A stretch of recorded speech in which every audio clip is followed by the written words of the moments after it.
The Chinese Communist Party own and operate more than 80 retail stores inside US military bases. So, hang on. So, your biggest adversary has got shops and intel operations inside of your bases. That's absolute madness. Why the hell would you do this? And I know the UK does it at the same time, but it's madness. You might as well just say to your enemy, come in, you're welcome. So while I play this, I'm going to put myself on mute for a few seconds and take a drink, but you can listen to this story. What if I told you that there is a company owned by the Chinese Communist Party, independently operating over 80 retail stores on United States military bases? Let me be clear. A foreign adversary has a physical, ongoing presence on our military installations, inside the wire, with possible access to our personnel and their information. These stores are not directly monitored by the Department of Defense, and they are run with limited federal oversight. They are independently staffed, supplied, and managed by GNC, a national nutrition and supplement retailer that is now entirely owned and controlled by a hostile federal government. And every single day, American service members walk through their doors. They scan their IDs, they swipe their credit cards, they provide phone numbers, emails, and home addresses. They enroll in loyalty programs. Some even hand over sensitive health information through supplement. This is madness. All of that data is collected by a company that is owned by the Chinese government. The Chinese This is not just getting the same data names and addresses. It's about behaviors, patterns, and vulnerabilities. Welcome. The Chinese government Cheers, has saying the hi. tools they need to build detailed, individualized and thank you for the profiles follow on our troops, tracking habits, routines, deployment cycles, and even psychological flags. Don't forget Everything you a can hostile subscribe, it's intelligence free. service needs to start I'm not shaping asking a for any target. money. Congress has spent a lot of time trying to curtail the purchase of land around our most sensitive military bases by our adversaries. My office is paying attention to land they already occupy on our military bases. GNC was once an American company. It was founded in Pittsburgh in 1935, and it grew from a single health food store into a trusted national chain. That era ended in 2020.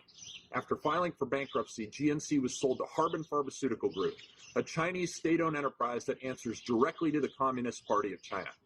But the groundwork for that takeover started earlier. In 2018, Harbin bought a significant stake in GNC. In 2019, GNC merged its manufacturing operations with a Chinese-backed company that maintains facilities. So, trying to see the opportunity, in other words, that it could own companies that are already on American bases. And with that, they get there to see if their credit score's low, to see if they can bribe them. They get their information, where they live, their phone numbers, so they can listen to their phones or bug their phones. But people don't seem to worry about this. Facilities in China. By the end of 2020, all American assets had been rolled into a new holding company that is now entirely owned by Harbin's U.S. subsidiary. That is how the Chinese Communist Party gained total control of an American retail brand, and with it, access to the American military from the inside. And yet, GNC continues to operate freely on United States military bases through long-term contracts with the military exchange system. These agreements are funneled through non-appropriated fund instrumentalities, another bureaucratic loophole that values convenience over national security. This arrangement allows GNC to bypass federal acquisition rules, avoid registration in SAM.gov, withhold ownership disclosures, and escape meaningful oversight at every step. GNC saw the vulnerability in our system, and they walked straight through it. Even when GNC did register in the federal system in 2022 and 2023, it appears that they hid their ownership. The company did not disclose that it had a parent company. So, if the companies register with the American system, why isn't the system linked to the companies that own it? That would be a logical thing to do. Oh, you're a subsidiary of so-and-so when you register it, yeah. And if they don't register it, then they should be able to be prosecuted for it. So that as soon as they type in GNC, it will come up their name at the bottom. And then above that will come up another company that owns it, who owns that company, and who, like a tree, like a family tree, just to make it easier. Why isn't that already in place? Or is it a bit like the UK, the technology is still not up to it? Because we still operate from 1960. That is fully controlled by a Chinese state-owned entity. The Biden administration failed to act, and the General Services Administration accepted GNC's registration without any scrutiny. No questions were asked, no consequences were imposed, and no effort was made to protect American service members from a company controlled by a foreign adversary. In September of last year, protein shakes sold at GNC locations on military bases were pulled from the shelves. They contained hemp seeds, a banned substance for military personnel. That product could have ended careers. It could have compromised unit readiness. So as soon as they knew that they was having products on there that was not allowed for the military, why didn't they just pull the whole company? But then again, it's bureaucracy, and that's, as we spoke about before, that's the problem. The bureaucracy that they don't want to upset anyone, even if it is an adversary, because it's not fair. They could get upset. The next batch could be something far more damaging, and there is no guarantee that it would be unintentional. GNC's presence on our military bases isn't just a vulnerability, it's an open door. We are talking about the potential of counterfeit products, surveillance tools, digital tracking, and foreign-controlled supply chains operating inside of some of the most sensitive environments in our country. Every connected device, every in-store promotion, every scanned rewards card and downloaded app is a potential entry point. And the worst part? We've known about the risk, and we've just decided to look the other way. That's why I've introduced the military. Well, most governments do. TikTok, Facebook,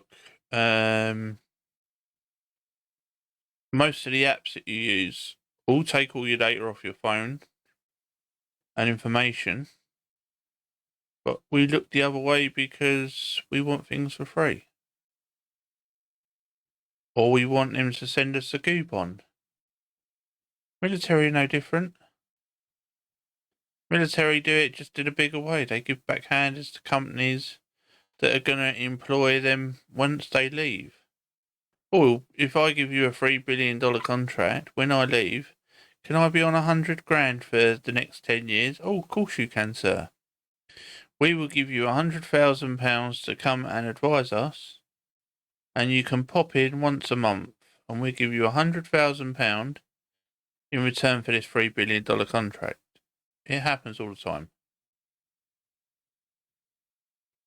Doge has found a lot of these. Installation Retail Security Act of 2025.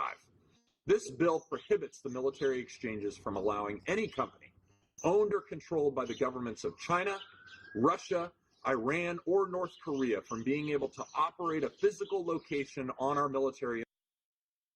How about he changes that to any business on the property cannot be owned by any foreign government or entity?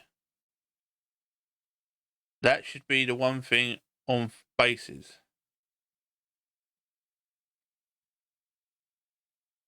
That would make more sense. Installations. Oh, yeah. It terminates existing contracts with companies that lied about who they really are, and it slams shut the legal loopholes that allowed this threat to take root in the first place. We do not let foreign governments lease space on our bases. There is no excuse for allowing their companies to infiltrate our infrastructure. This never should have happened, and we have a duty to make sure that it never happens again. Our troops deserve more than thank yous and handshakes. They deserve better than foreign-controlled cash registers collecting their data behind the wire. Well, yes and no.